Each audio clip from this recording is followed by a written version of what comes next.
following is a special multimedia presentation from NorthJerseySports.com, sponsored by The Anvil. Let us introduce you. Hi, welcome to The Anvil. Let's get started on the tour, shall we?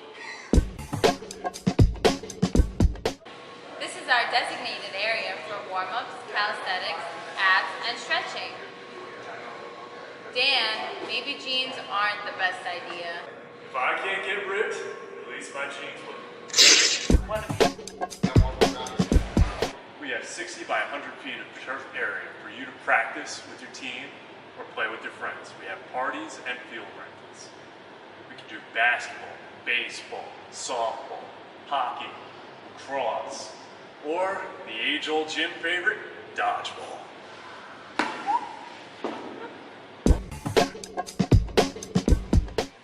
Here at The Anvil, we like to cater to all of our clients, even those who are not currently working out, especially the moms.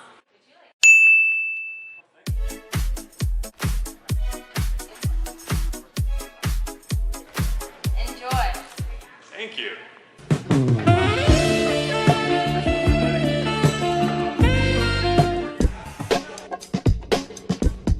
Here at The Anvil, we have the sleds to help you shred. Isn't that right, Tyler?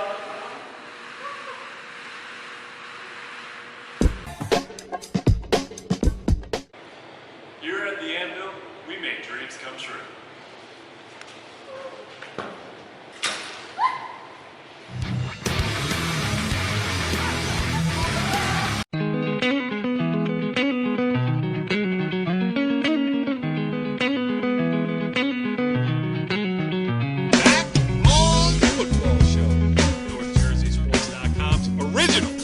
Multimedia series talking all things football across North Jersey.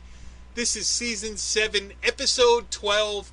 There ain't much left. I am Corey Doviak, being joined by my illustrious panel of North Jersey football insiders, starting with the venerable one, Mr. Jimmy Avatabile. What's going on, Jimmy? Hey, how's it going, Corey? I tell you what, a great week of action last week, and it looks like it'll be even better this week. Yeah, there is a lot of excitement surrounding these New Jersey State high school football playoffs, and no one exemplifies excitement around high school football quite like the head Husky himself, the NorthJerseySports.com social media guru, actually. The head Husky is Brian Carr. What's going on, Brian?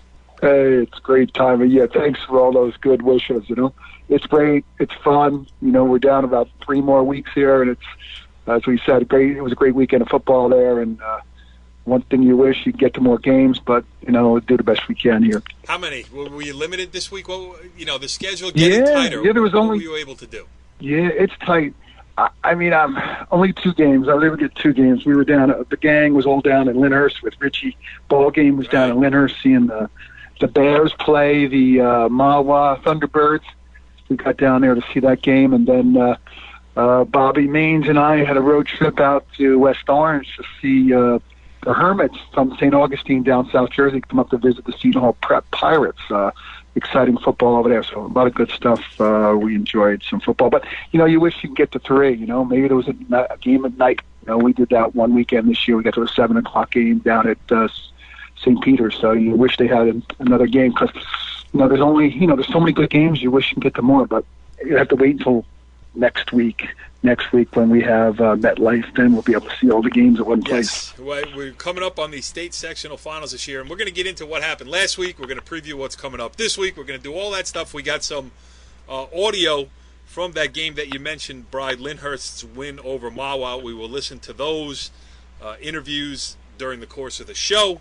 I'm going to force both of you guys to make your predictions for this week's finals, and we'll have to put some type of wager on it, maybe a NorthJerseySports.com dry fit T-shirt to the winner.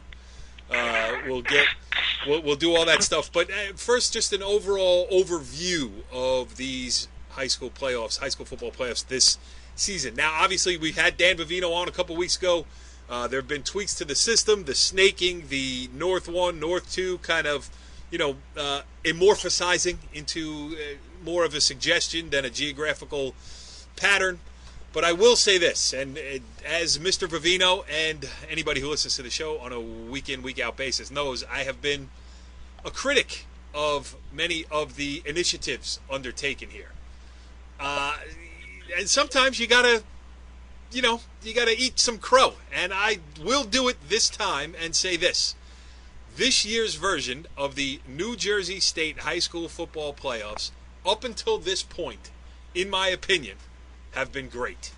There have been just the right amount of chalk in these brackets. There's been just the right amount of, wow, they won. And there has been enough excitement, enough good games, close games, even, not a lot of blowouts this past week.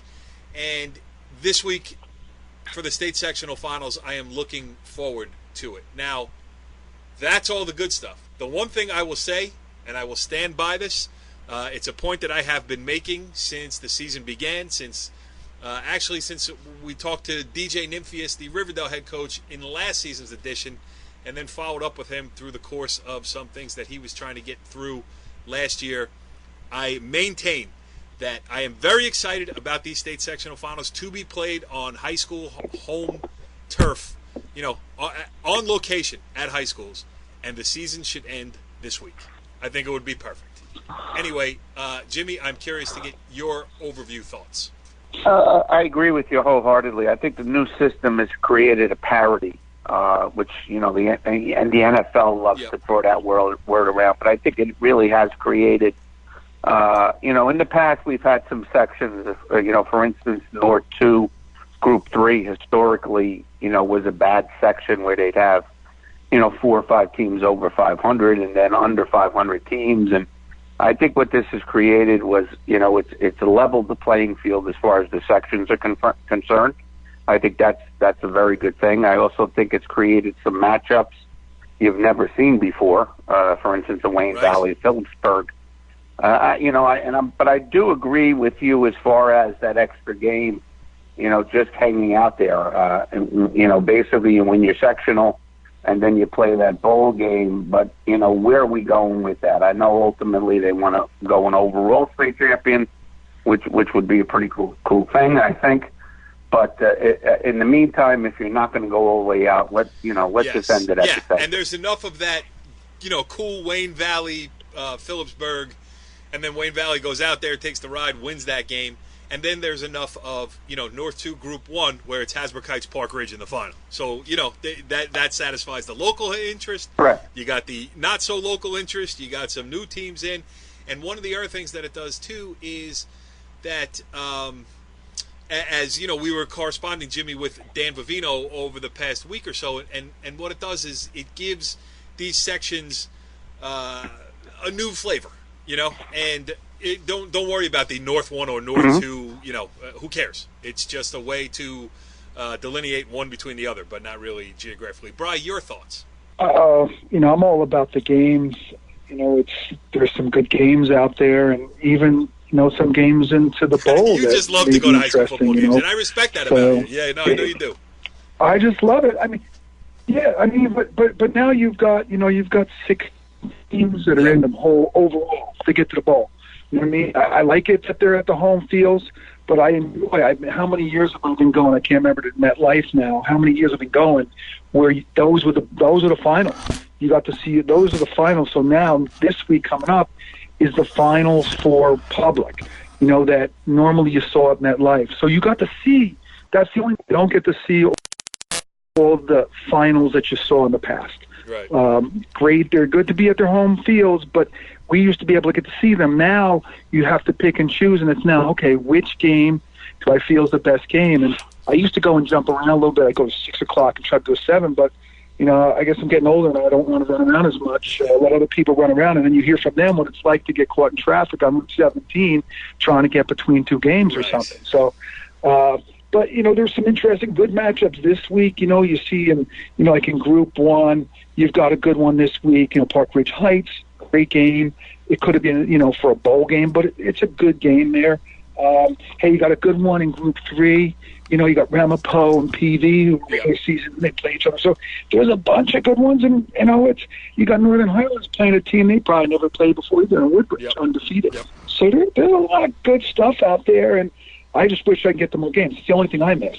Be able to get to more, be able to go to see 3 games instead of I'm stuck with 2, and that's what I got to settle. It's settling rather than wishing. You know, I'd love to see Old Japan, Tom Cashel, and all the guys up there have been following him for years. But I may have to stick on the winning bandwagon who going for a 4-peat. I won't name who they are. We can talk about them later. One team in town going for a 4-peat. So it's fun. I don't look at any negatives because it's all about positive to me. Everything, kids, the game. I'm a positive. It's all positive for me, and I enjoy going because it's the kids and seeing good competition. And no matter, I don't want to say this here to one team or another. It doesn't matter who wins. You know, we root for one team, but we win no matter what. We win no matter what. Whoever wins, we win, you know?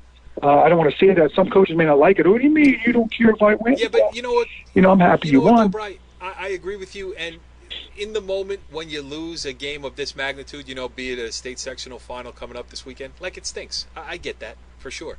But as you move on in your life and you get the benefit of hindsight and you get to put some space between yourself and your high school playing days, I mean, you'll win or lose, you're talking about that game forever. And the sting goes away of having lost, you know, and then it just becomes the story, the memory, whatever happened on the bus on the way there. You know, those are the things that are important to high school, the high school memory, to me anyway. Well, the other good memory, I was reading Billy Fitzgerald, who lost, at Seton Hall, put out a nice post to his kids. Hey, great season.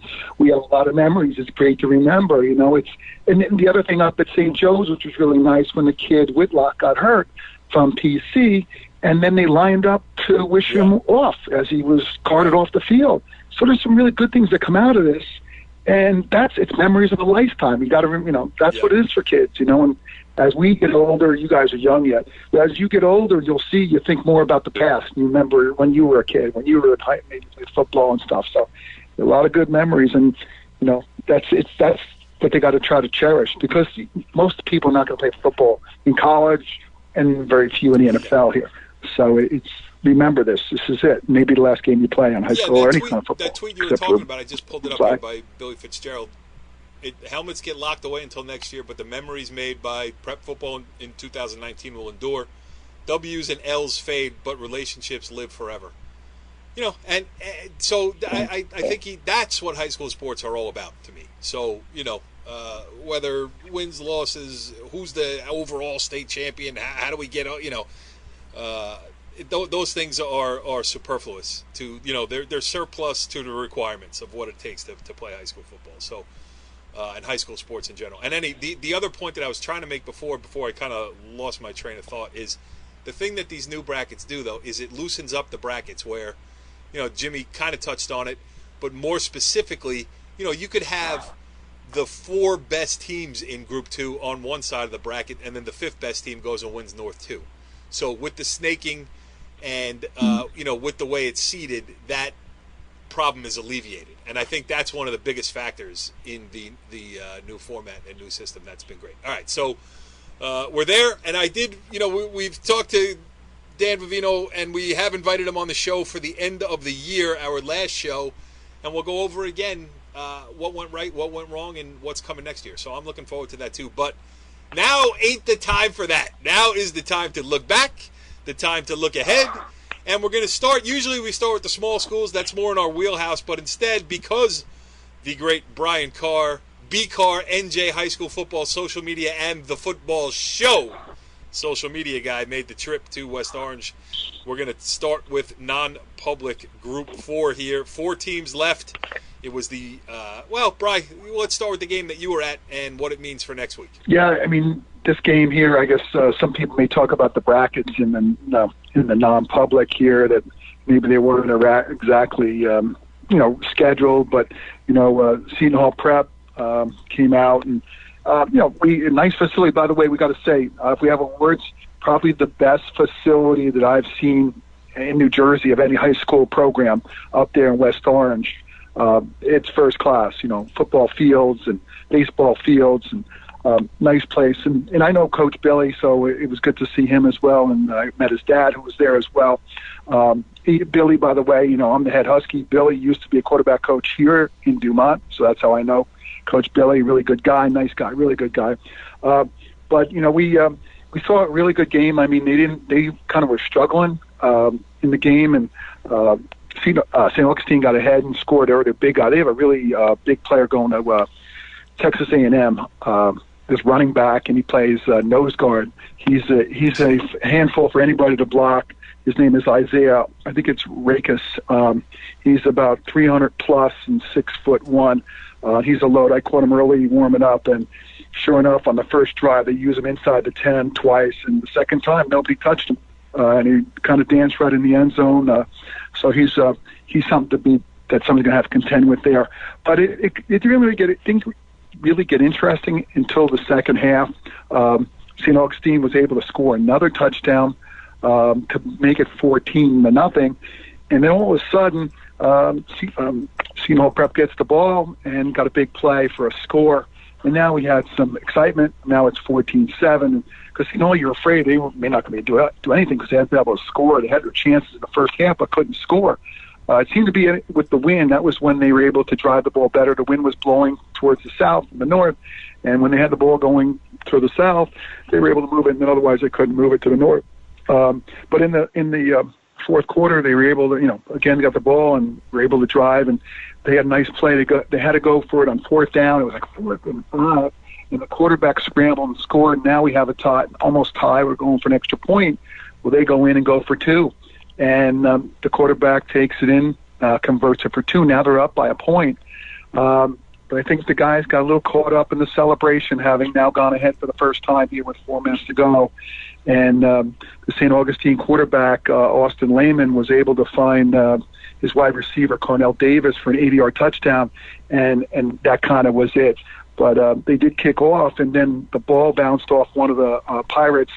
It looked like he was going to get it before it went out of bounds, but he wasn't able to get it, and he didn't get the fumble.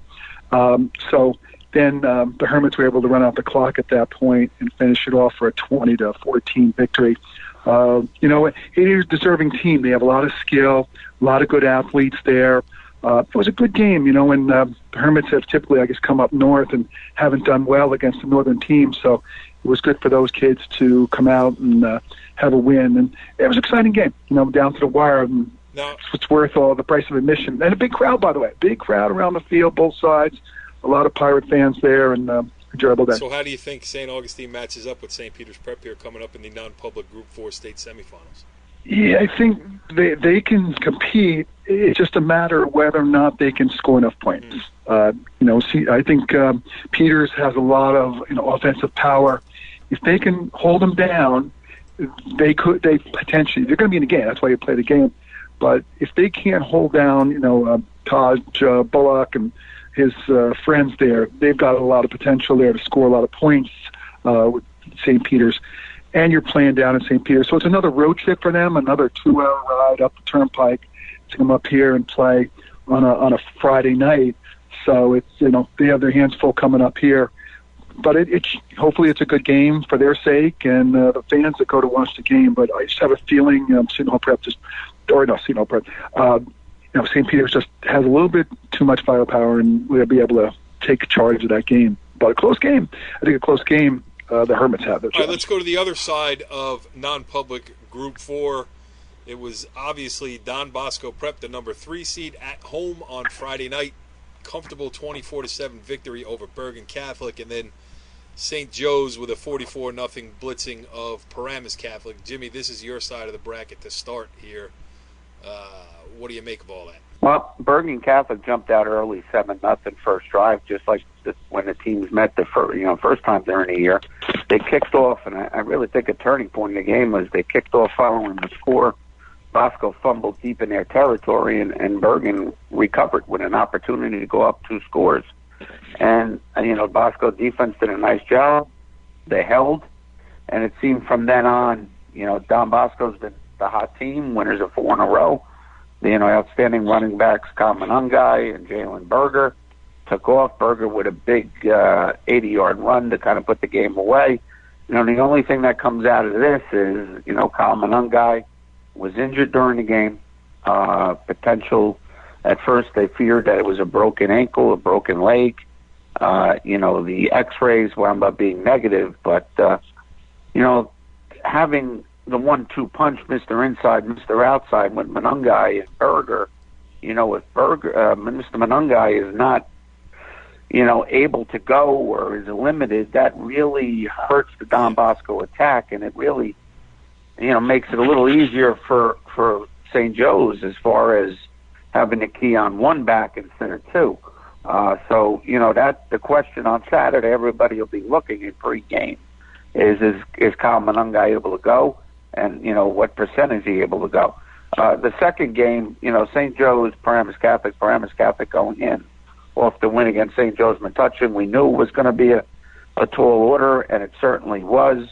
It was all St. Joe's. Brian mentioned in the opening, Penn State bound left tackle Devin Willick, suffered a pretty tough leg injury, ankle injury, with 8 minutes left in the game, and it paused the game. It wound up being a dislocated ankle / tibia. He went in for surgery. He's doing well, and it appears that he'll be able to rehab, and it won't affect his college, which is a great thing. But for St. Joe's, who quite honestly were dominated their first appearance against Don Bosco, they have an opportunity not only to gain some revenge on Saturday, but punch a ticket to the final. Absolutely. So it's going to be interesting. They're going into their semifinals in the section in the non-publics, and in that's non-public Group 4. Non-public Group 3, you got DePaul against Donovan Catholic in the 1-4 game, and number 3 Mater Dei against number 2 Red Bank Catholic. So chalk in non-public Group 3. Brian, I don't know if you have anything to say on the other side of the bracket that Jimmy touched on non-public Group 4, or if you want to just say a couple words about non-public Group 3. Only one team of local interest for us in there, and that's DePaul every year. And again, they're the top seed and doing great. Right. One thing on the Group 4 side there, Peters had a little bit of a dogfight against Notre Dame. They had a kind of struggled their way through that, and they had a couple fourth quarter stands to kind of hold up in that game, hanging on for a 43-35 game. So, they're susceptible. It looks like we saw them against Joe's, and they seem to be susceptible to getting scored upon. So it should be interesting for them. On the other side, that at Group 3, most of the guys we know is DePaul. I think they've been tested with most of the big boys. They've beaten Bergen, beat PC. They lost to Don Bosco. They early in the season they lost a couple games too to some of the big boys, but I think they've been tested a little bit more. These other guys in these brackets down there in Group 3 played a lot of public school. I think Red Bank lost to 3 public schools. So, I think, being tested and ready to play, I think DePaul, and Andrew Butler, and we've got Charlie Finley. They've got some players there, some probably D1 players at DePaul. I think they should be able to kind of work their way through that bracket and on to the final in Group 3. Anything to add, Jimmy? Group 3? My thoughts there. Yeah, I actually texted Coach Nick Campanelli, the offensive coordinator at DePaul, asking about Donovan Catholic, and that's a program that's really gone in a couple of years from, the bottom of the Shore Conference to becoming one of the very good teams, and he said they're certainly very talented. His biggest concern is having a 2-week bye. They had a 2-week bye in the bracket, and he says, I'm very concerned on how our team comes out. And obviously as a coach, 2 weeks is, you get a chance to get a little healthier, but, you kind of lose that momentum. And, they came off that big Bergen week with a big victory, and you're ready to play, and now you have 2 weeks off. They also lost their outstanding two-way player, Mr. Kelly. He's out with a torn ACL. Yeah, so he is out for the rest of the playoffs. Okay. All right, so that's it. That's the non-public side of things going into the state sectional semifinals this week. And now it's time for the publics, and let's start with the big boys on the public side.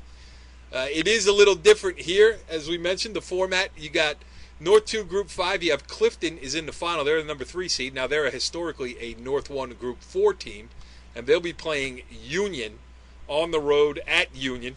Great win for Clifton. And then North 1 Group 5 is chalk. Ridgewood, again, is back in the final, and they will host an old rival, Passaic County Tech. So, Jimmy, you want to talk about Clifton first? What a great victory, and what a great season for the Mustangs. Win or lose this week, it's been great so far. You know, we went about a month ago on a Thursday night to watch Clifton versus Ridgewood. And, you know, you saw right there that Clifton had the ability to play with anybody. They dominated Ridgewood that night. They did not give up a first down to probably around 10 minutes left in the fourth quarter. A very powerful running game, a very good defensive team. And sure enough, they came out. They played Ridge, who's we mentioned last week, green and white colors, but they're the Red Devils. They were up 20-0 on Clifton, and Clifton did not pack it in. They came back, and they wound up beating them 42-35. They have a tailback, I believe, Brian Bonaparte. Christian Bonaparte. Yeah, Christian Bonaparte, who's been dominant the last 4 or 5 games. And, you know, why not for Clifton? You know, outstanding job by Coach Sinkyu. And they're heading up to Union, looking for their first sectional title since 1993. And Union's undefeated. And I'll tell you what, they were challenged by West Orange. Coach Grant, who was at Shabazz, is at West Orange now. A pretty talented West Orange team. And Union held on for a 20-14 win. So I expect a very, very close game. Brian, you want to go Ridgewood PCT? Talk about? Yeah, just one other thing on Union. Union's got some all-stars down there, the quarterback and wide receiver. They've got some studs there. They're 11-0. They're probably the pick to win the bowl game when it gets there. So they got to beat Clifton first, and you see Clifton, very entertaining team and tough. By the way, Craig Nelson, formerly of PV, is the defense and offensive line coach down there. He brings a little energy to that group of players on the Clifton? field. So, you know, they're I didn't know at that. Clifton. Yeah. No, I did not. I was not there on that Thursday night to see the great Craig Nielsen, one of my all-time favorites. Craig. Yeah, he was there. His brother was there on the sideline the day the game we were at. So, so they, you know, they're tough. You know, the kids on the line, and they have a lot of depth. The kids aren't playing both ways, so it kind of keeps the kids fresh on defense. And we saw them against Ridgewood. Ridgewood obviously is on the other side of the bracket. We'll talk about in a second. But they stopped Ridgewood. Ridgewood didn't score. You know, basically didn't score in the game, and they didn't get a first down until the fourth quarter. So, you know, Clifton is a tough team, and I'm sure they're going to, you know, give Union a little bit of a battle. But, you know, Ridgewood's a tough team. They fought a nice Westfield team who's a perennial power. We've seen them about 4 years ago. They won 3 in a row in this bracket in the North 2 Group 5. They slugged it out with Ridgewood slugged it out with Westfield, and Ridgewood was down, I think, 3-2. It was quite a game. It was like a baseball score early in the game, and Ridgewood had to come back, and they scored late. They got scored with like under 2 minutes left in the game to you know, get the final score, and so they're going to have a rematch against PCT or Passaic Tech in the championship game. They played during the season, a very close game early in the season. Ridgewood won that 17-14. These guys have played each other a few years back, and then being at MetLife, and they played each other in a slugfest down there too. So at least it feels like it's always low. Yeah, you know, Ridgewood. Yeah, I mean, they grind it out. You don't usually see a lot of passing from Ridgewood, but you know, they've been a little different this year. We saw them against Ridgewood; they were able to pass. Against Old Tapan. I'm saying Old Tapan, they were able to throw the ball a little bit that night. So it all depends on the night, you know, how they come out and react. So they've been, you know, they're surprised that they're still here. You know, we saw them play Clifton, and they didn't look that good, but they've survived, and they continue. How many years in a row? They've probably been in the final here like 4 or 5 years in a row now. So, but they'll get a rival here in Passaic Tech, and Passaic Tech, they had a tough game too. They're against third seed East Orange. This is the old, black and blue division here. A total of 46 points were scored by all 4 teams combined in the semifinal round. Ridgewood 16-10 over Westfield, and Passaic Tech 14-6 over East Orange. So, they're just slobber knocker football going on in North One in North One Group 5. Yeah. It's kind of like big boys just kind of fighting in the trenches, and it's low scoring, and whoever comes out with the least amount of turnovers and gets the ball last, maybe could win the game. So that should be interesting, and a lot of local flavor, obviously, for us here. They got 3 teams in all of these Group 5 here that are in the northern area. Union, the lone one, it's just a little bit south, but one of the best teams in the bracket. So it's going to be a fun one there, and somebody's going to come out next week, and we're going to see at least one team from North Jersey in the bowl game. As we move on to North 2 Group 4 here, the 2 Group 4 sections, I want to give a thank you to Wayne Valley and especially to head coach Roger Kotlars. Now we've been through this. We know my daughter is the manager of the Old Tappan football team, or a manager of the Old Tappan football team, and I was facing a couple of miles of bad road here because I had promised I didn't go to the semifinal game, and I had said, I promise if they win and they get to the final, I will go. I will cover the game or whatever. And then Phillipsburg is the number 1 seed on the other side of the bracket. And then, when you make that promise a month ago, you don't think much of it. The brackets aren't out yet. And now I just realized last week, Thursday, at about, 8 o'clock that, oh, my God, I could be driving to Phillipsburg. I could be the reincarnation of Brian Carr over here, driving out to games at all western outposts across the state of New Jersey. And then my friends at Wayne Valley go out on the road to the line of state, the state liners, right where New Jersey meets Pennsylvania. They beat Phillipsburg in their backyard, and for their efforts, they get a rematch against Old Tappan at Northern Valley Regional High School / Old Tappan, just a few steps from the world headquarters of NorthJerseySports.com. So now I will smile on my way to this weekend's state sectional final, and I will also be up for Father of the Year considerations. Jimmy, what do you think of that? I think it's pretty cool. You mentioned Wayne Valley. They finally got over that Wayne Hills hump.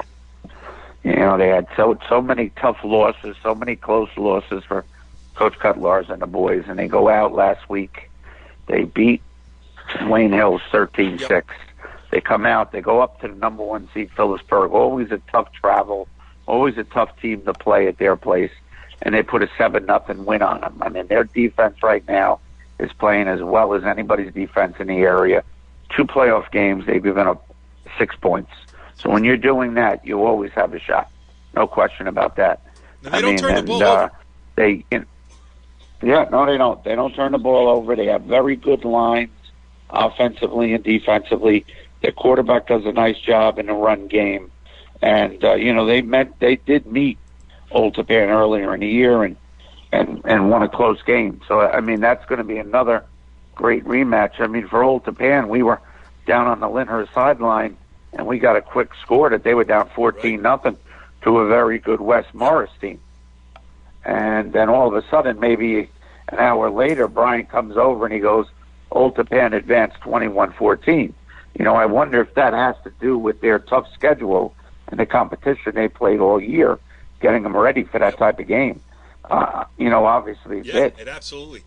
Yeah, on the Wayne Valley side, I mean, John Testa, the running back, does a great job of holding onto the ball, moving the chains. They play positive offense. You don't see them in a lot of, 2nd and 13s, and so that and Jake DeLucia, outstanding too for Wayne Valley. So they have pieces, and then you have Old Tappan that's playing well. When Old Tappan doesn't turn the ball over, that's when they're at their most effective, and that hurt them a little bit the first time they played Wayne Valley, Bry. So this is a toss-up. This is the definition of a high school football playoff toss-up. If there were a point spread, it would be a pick 'em.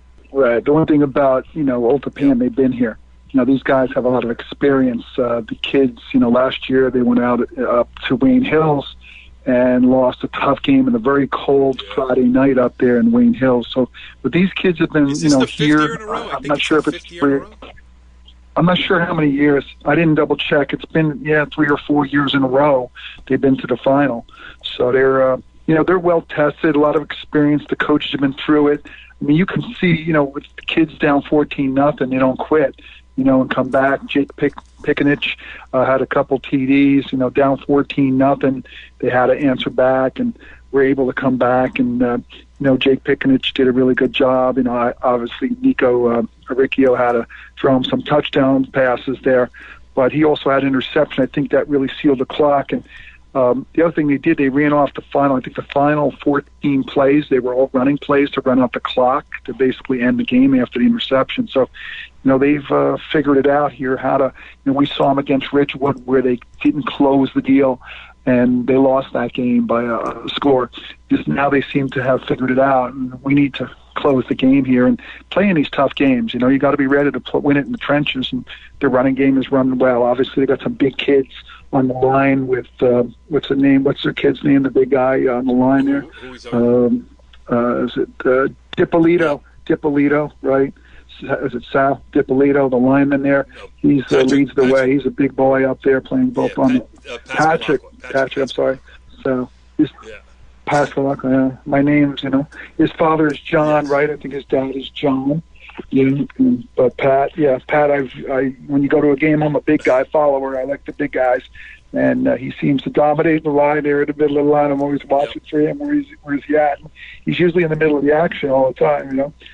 So he's the old school, you see, back in the 70s where there's like the Mean Joe Green kind of guys. He's one of those big guys in the trenches. We saw him down in Teaneck where, it's a dirt field, so you get a little dirty, and it's old school football. And I think he's used to playing that kind of football, and he's a tough kid and probably gone. Where's he going? Columbia, I think, right? Columbia, I think, to play football. Yeah, Columbia. So, Old Japan, is it's a perennial. How many years has it been between it has been. This is year number 5 in a row going to a state sectional final. So, right. It seems like they're always there or close to it. How many years back when the Fullers were there and John Trainer and then James Fuller and the last few years they've continued the success. So it's a perennial power there up in Old Japan with 2 state championships and possibly should have had another one. Should have, could have, would have had another one down in Medlines. The whistle did blow back in, 2010? I think that was the year. But I also think, so, Old Japan is pretty healthy. The manager of the Old Japan football team just walked into the radio studio here at the world headquarters of NorthJerseySports.com. How is Old Japan? Are they relatively healthy there? Yes. So that's inside information right there. I mean, we got a source inside the program. Right. And we won't ask her for her pick. We won't ask her for a pick. We know who she's going to pick. Most of the time I know who she's going to pick. But shockingly, she has chosen Northern Valley Regional High School at Old Japan to win the North 1 Group 4 state, the North 2 Group 4. Go ahead. She could almost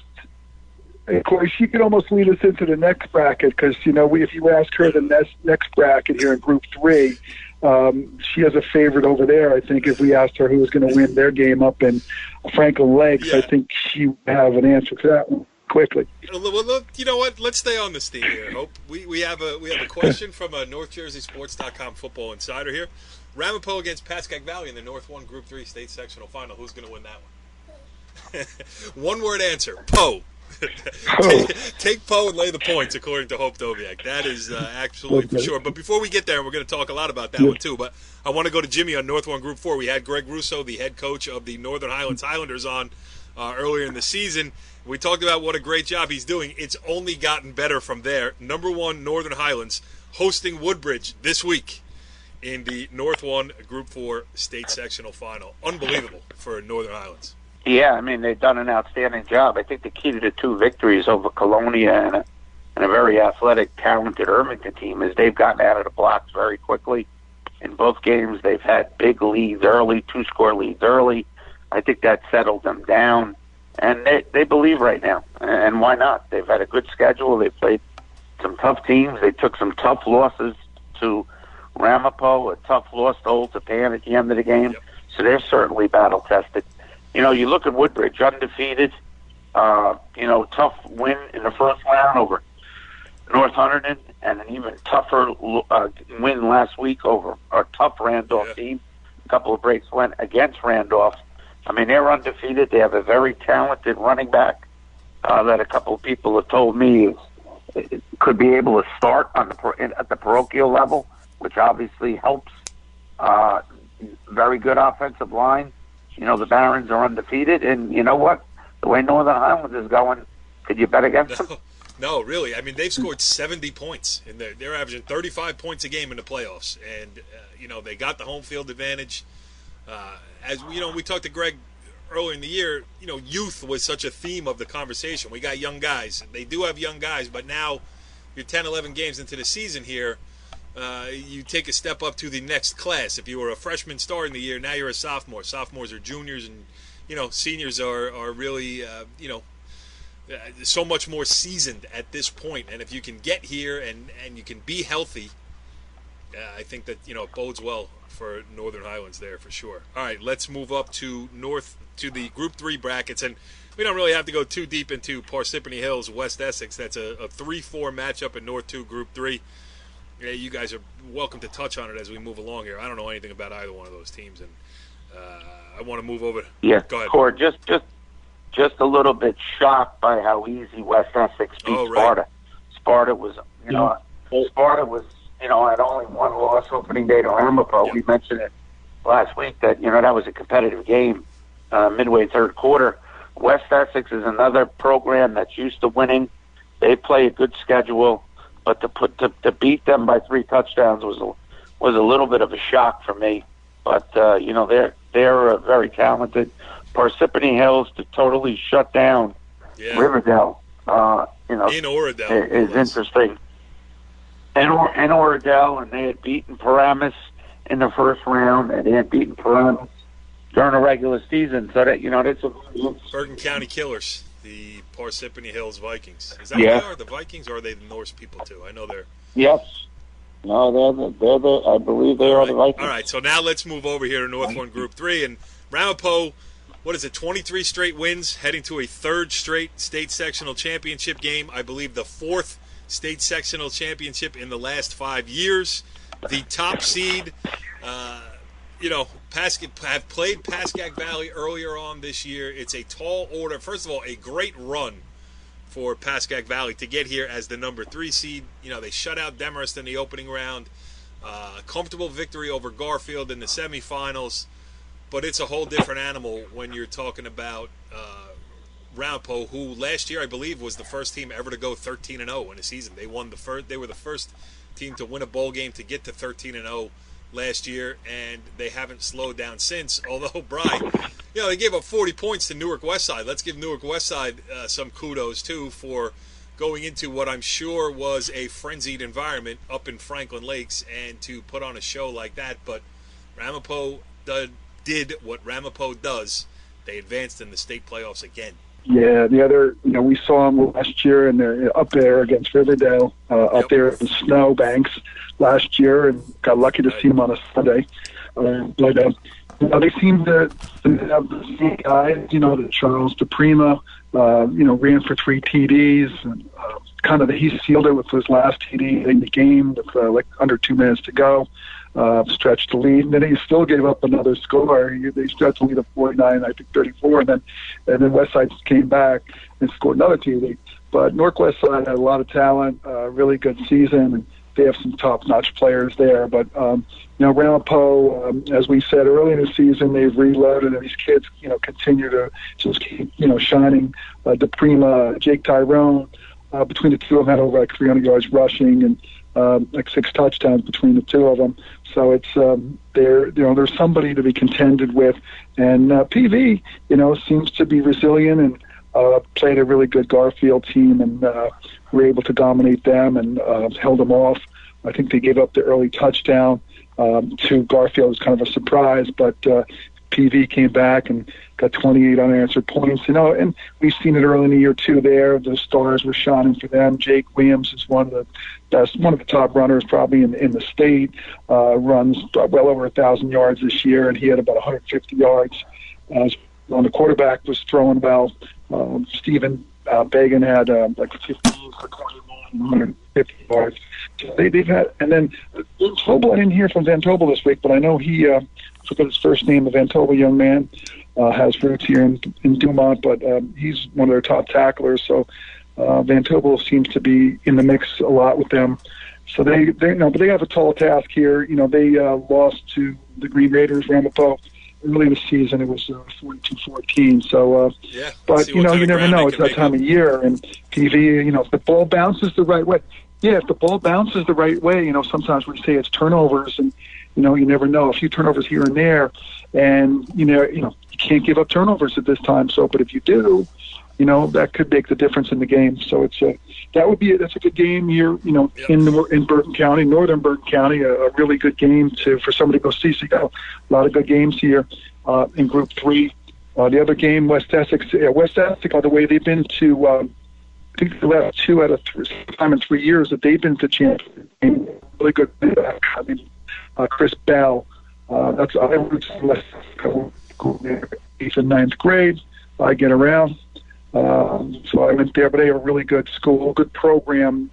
We've seen it at MetLife many times. So, but all right, Brian, you're overtime. You're cutting out a little bit, so I'm just going to. Oh, I'm sorry. We're not from West Essex there. Yep.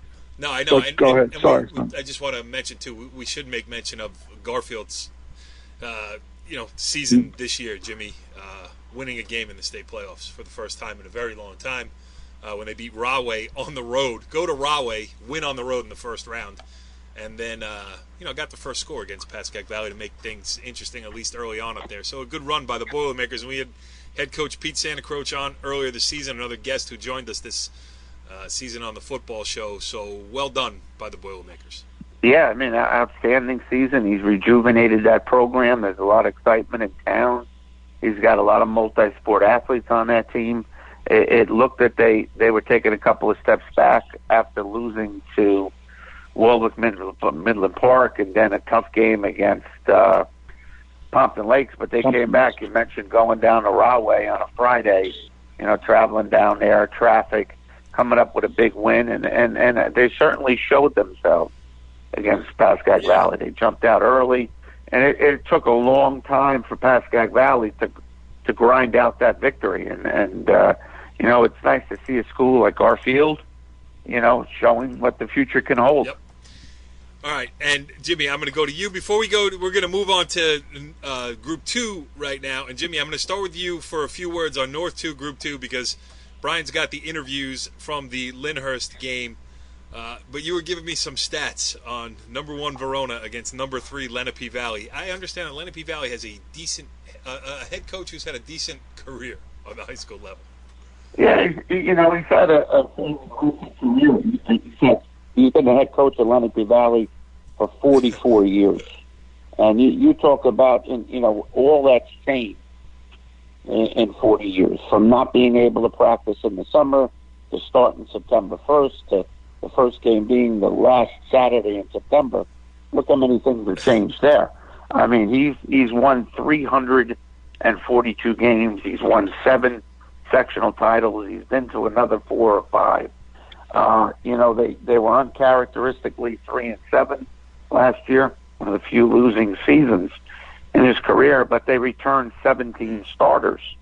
And, and they've come back and they've been pretty dominant up there. Big win over Waldwick, very, very tough Waldwick.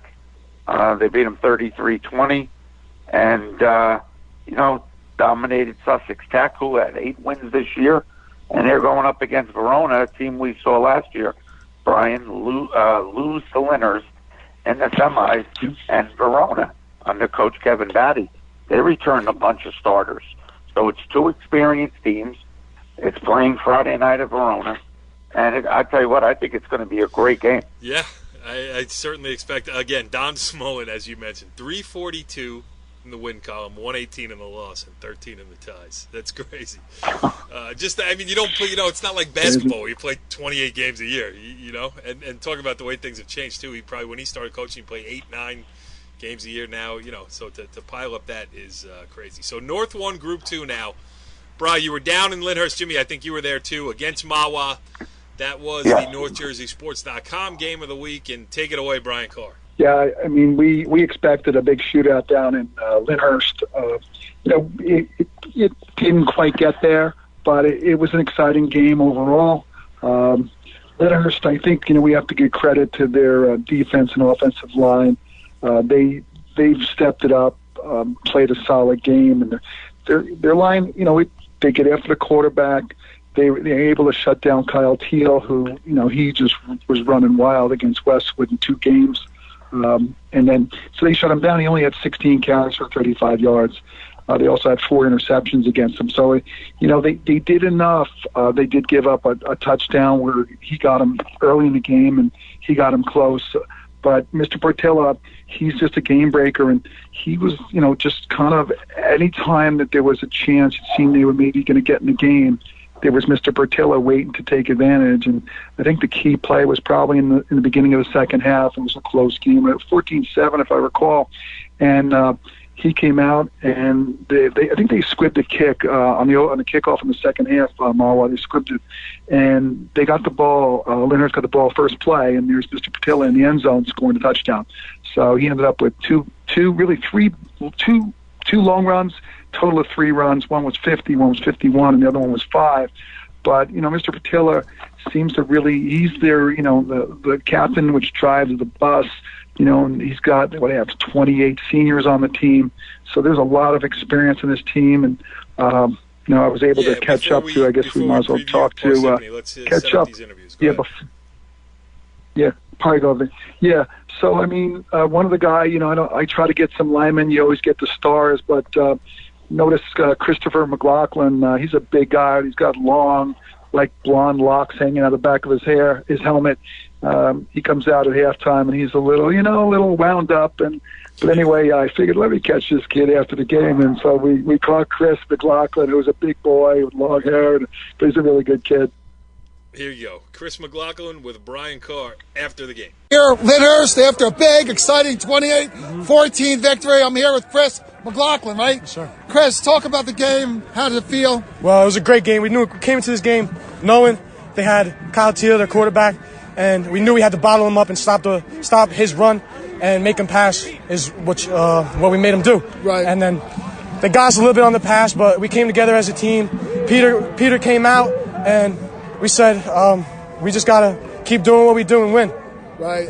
Big play to end the game here, Elijah, right? Elijah had the pick. Daze. Dante, I'm sorry, Dante. Daze, okay. Big play. Big that play. was the play of the game, really. You had to stop him there.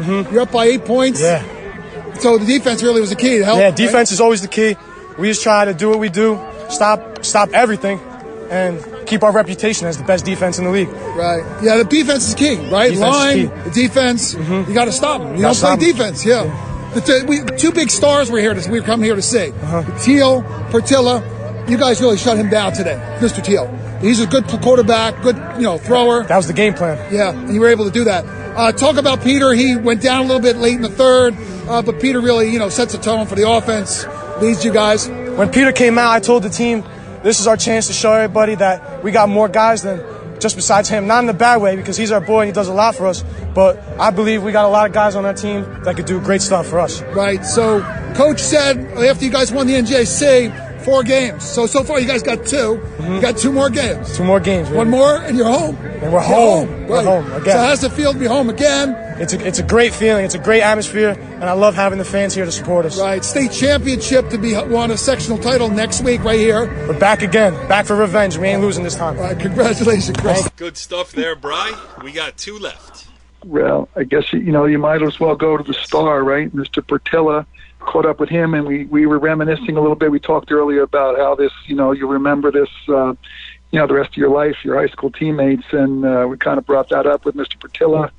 and asked him a little about, when he started at Queen of Peace. And so he's a nice young man. His mom and dad were there on the sideline as well. And I think our buddy Dave McCarthy you'll hear him in the audio in the background chiming in. Here you go. Peter Partilla with Brian Carr. Peter, Brian Carr here, North Jersey Sports. Exciting game for you guys. Okay. What'd you do? What'd you have to do today? Couple 3 touchdowns. Yeah. Couple 3 touchdowns. Yeah. I had to come out, play my game, which I do every week. I mean, there was a little bit setback, but came back. And we won as a team. Right.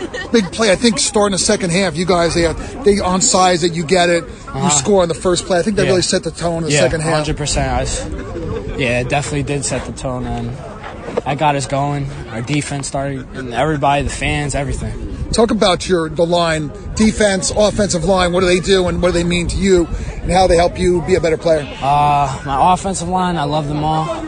I really wouldn't be where I am without them. We wouldn't be where we are without them, and I love them. Same thing with the D-line. No, they don't really get any recognition, but they're one of the best on the team, Right. Talk about what it means now. You're going to have a state sectional final here next week. Coach Richie Twerell's here stopping by. How's that feel? What does it mean to have a state final here in Lyndhurst? Home game. Words really can't describe this feeling, man. Like, we've all been dreaming about this since we were kids, and it's here. And we never dreamed that it would be here, like actually at our field, and the feeling's amazing. So what does Mishu mean? What is that? Is there a special thing on there? That's my. Is that what your mom calls you? My parents called me that since I was younger. It stands for. So the funny part is I was like young when I got the nickname, and it stands for bear. And I ended up playing for Lyndhurst. You were a bear. That means bear in Polish? Yeah. Why don't you just talk a little bit about, you were originally going to be at Queen of Peace years ago, right? Well, you were over there and then you end up here. So what does it mean to have started there and now you're here playing with the hometown team? I mean, I liked it there, but like coming back here felt like a more of a fit. Like I was back with my boys, Yeah. And I love it here. Yeah, and this is something you always remember once you graduate and move on. You always remember all your you always remember all your seniors when you're down the road, after, when you get older like us, you remember stuff like that. You look back, that's a good time of year. Yeah, 100%. Even our coaches, all of them talk about high school, college. Right, so. You look back, looking at the scoreboard right now, 28-14, Lyndhurst right here. Yeah. Pretty big. We were predicted to score, somewhere around this, 35, 28, 21. Good game, really good game. For us fans, good game. I don't know what it was like for you. A little tight for you?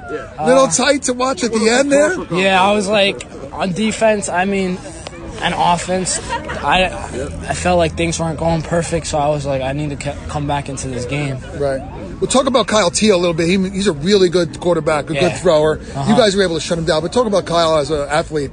He's a great player, and he has a heart. He plays with a heart, and that's pretty much it. He's a great player. Right. And they brought a good game to you guys. It was a good game 100%. Here from Northern Bergen County all the way down to Southern Bergen County. It was good to see some football down here. Yeah. Well, thanks a lot. We'll see you again soon. Maybe MetLife. Yeah. All right. Good luck. Good stuff there with Peter Partilla, and then the head muckety muck of the Lyndhurst Golden Bears. Here is your final interview. Tell us about this one coming up. Well, Coach. We've been following Coach. But I call him today his dad. Today was Dad. We normally call him Coach, but Dad, because the kids were there. Jimmy has mentioned earlier, we were up and saw him last year in Verona, and Richie's a very wound up kind of.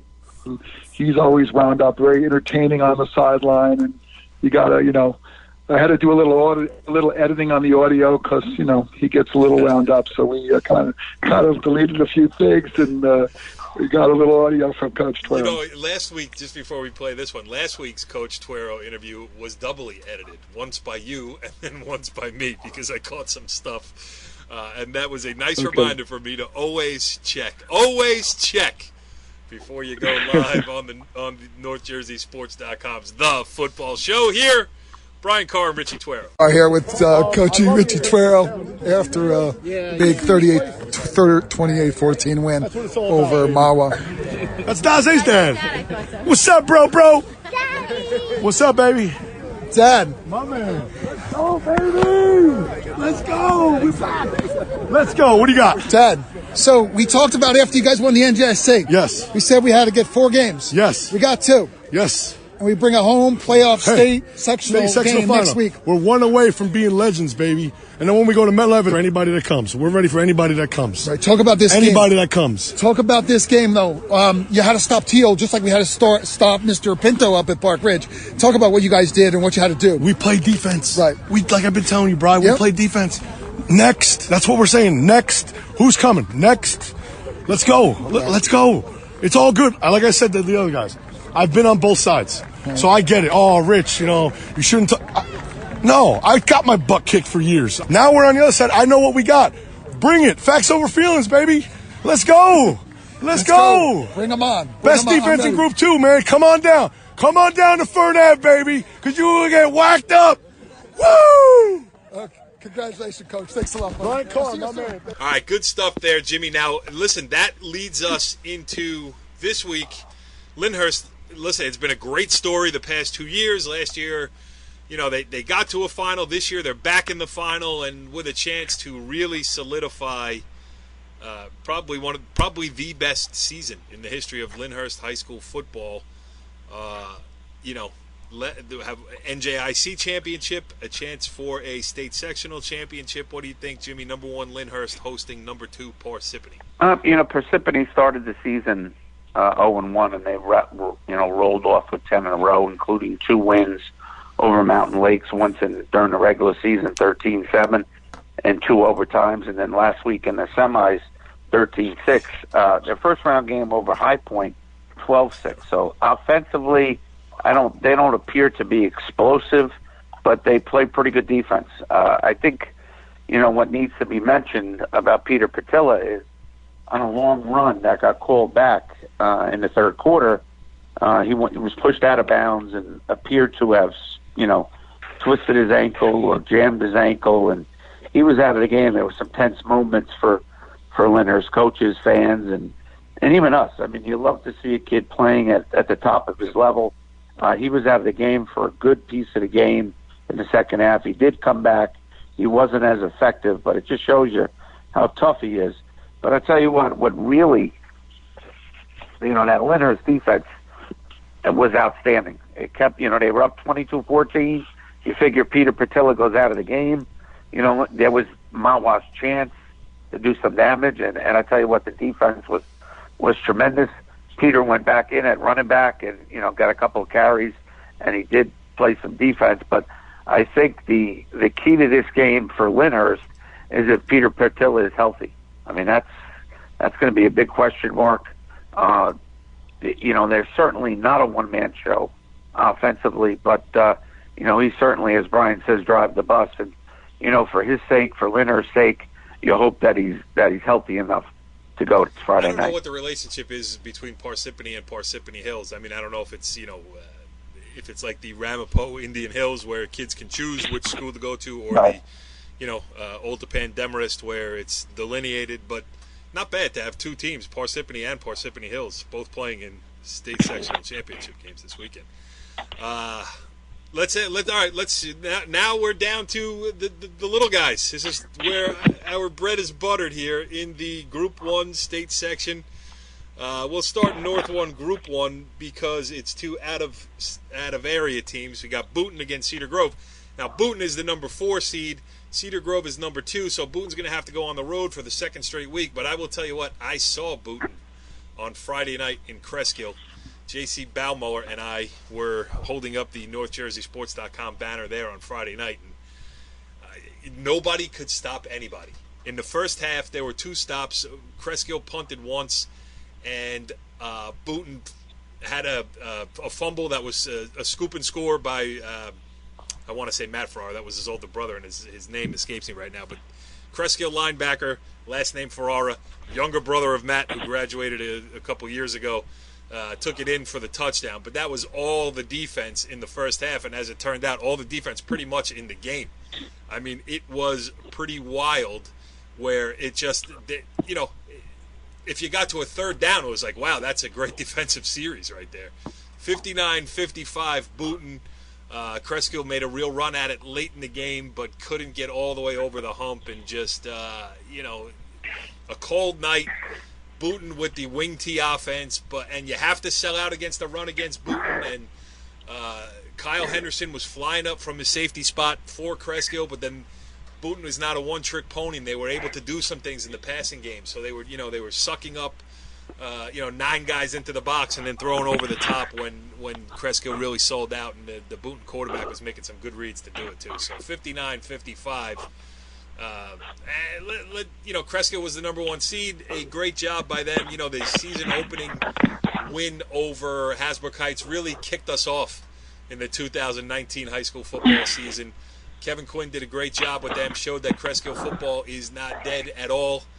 And, Jimmy, a good run by the Cougars. Yeah, I mean, they started off very, very hot. They did hit a rest patch, Cresskill, but, for Booten, let's give them all the credit in the world. To go into Cresskill, which is a tough place to play, and put up 59 points, it's pretty crazy. And, especially with a wing tee offense. I mean, we saw them last year in the playoffs playing against Parkridge, and they really didn't have the ability to throw the ball and keep you honest. And apparently this year they're able to do that. I mean, and that's just in 2 weeks against Thompson Lake, they put up 48, and against Cresskill, they put up 59. So obviously that offense is flying. They're going to go on and take on one of the perennial Group 1 powers in Cedar Grove, who had a nice win over Butler, 34-19.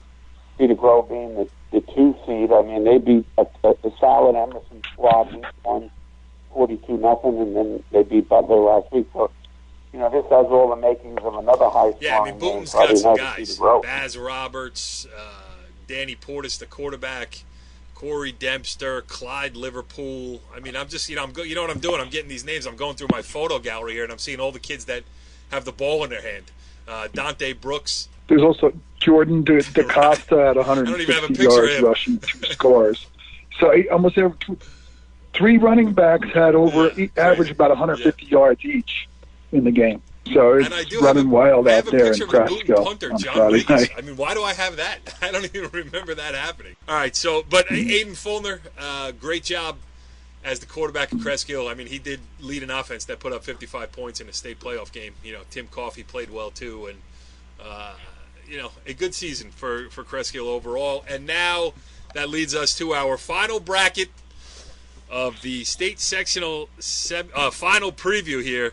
It's an all NJIC affair. It's Hasbrook Heights, number 1, a defending bowl champion against number 2, Park Ridge, team that made it to the NJIC final. Bry, this one's right up your alley.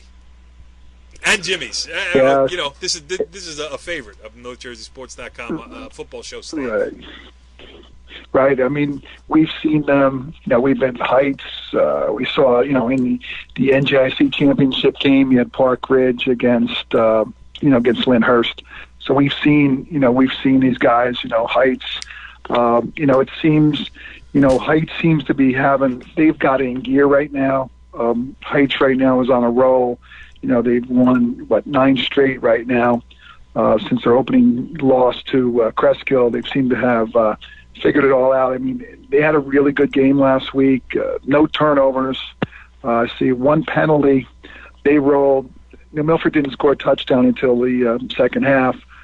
So this is, for Nick Del Caso and the staff, 12 straight playoff wins, game wins. So, they're on a roll, and they're going for their 4th straight sectional title. If they can win this, they can go on for their 2nd straight bowl championship. The stars, their players are there, and you look at their stats, you try to look at their stats, and you don't see a lot of runners. They lost, John Robertson went down to a leg injury. He was expected to be their leading rusher, but they've had a number of guys step up. Rocco Minicello stepping up. He's junior this year. Z. Jenkins has done, some scoring. He doesn't rush too many yards, but he seems to get the ball, ends up scoring when he does. But Spencer Lee is having a really, really good year. When you look at his stats, the last 2 games, I didn't add them all up there. I think he's had maybe 2 incompletions in the last 2 games.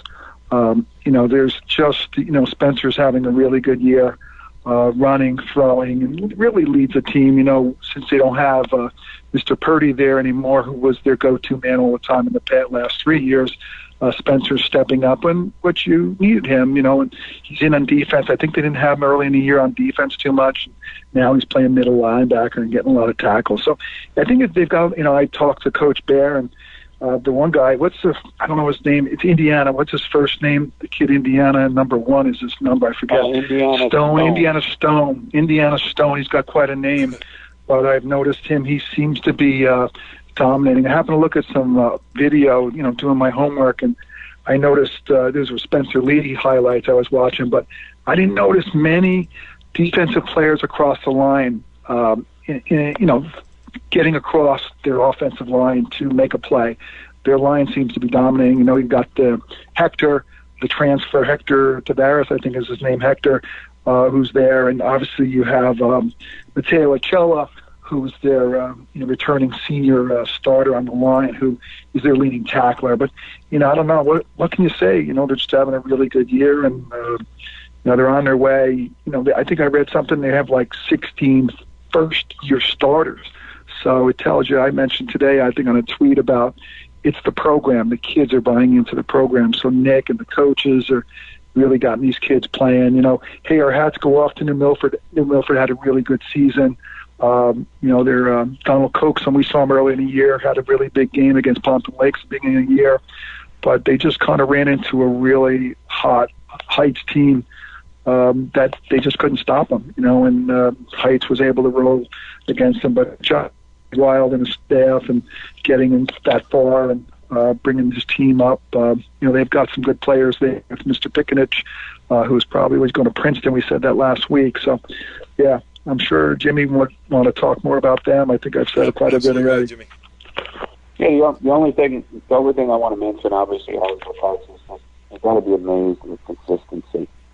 Group 1, I think they're 42-2 or 43-2 in their last 45, and at any level, that's amazing. Obviously, Brian mentioned, John Robertson being out, the tailback. They made up for it. They have 2 freshmen getting some work in the backfield in the slot, Rocco Benicello, Diaz, Facette, and Spencer Lee has certainly stepped up his game. His last 2 games combined, he's 24 for 26 passing. He ran for over 150 yards the other night and 3 touchdowns.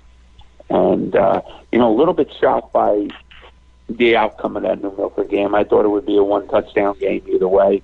Heights jumped out early, 7-0, and put up 3 scores in the second quarter to go up 27-0 and really put the game away. But, they're going to have their hands full core and vying with Parkridge. Parkridge last year lost in the sectional final to Butler in a close game. They returned their team with Mr. Pinto, Vinny Pinto, who's an outstanding dual-threat quarterback, running, passing, and they, we saw them against Emerson that night, and they're a very talented team.